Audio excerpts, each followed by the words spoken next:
I would look for ways to think about it, maybe where you keep the same note on top. If you know your triads well enough to do that. So here's like let's put E on top of all of those chords. So here's a C triad with E on top. Now I want to go to A minor and keep E on top. It turns out there's one that's right there.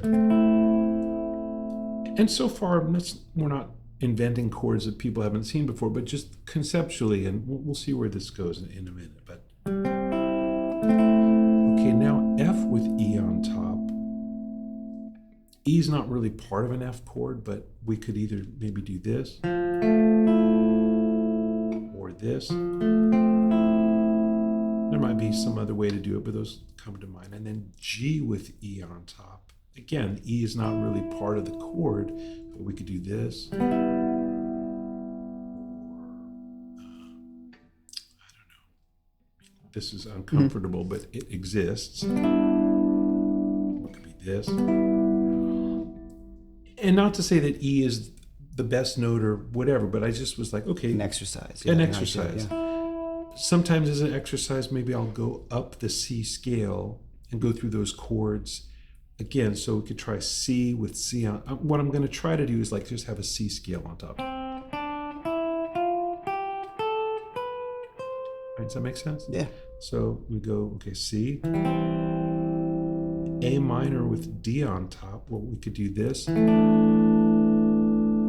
we maybe, like there's an A minor 7 with a D on top, but either one of those. Or again, if you like to stretch, there's this. And then F with E on top, we already did that.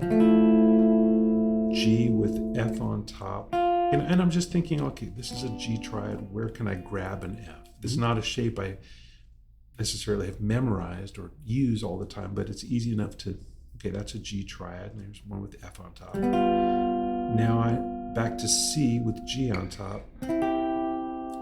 A minor with A on top. Well, there's this, or this. F, now we need B on top. So that's going to be interesting. So maybe I could do, or,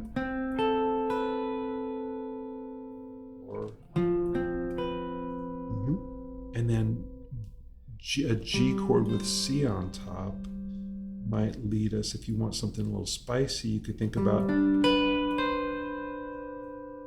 or it could just simply be this. Right? That's like just like a D shape.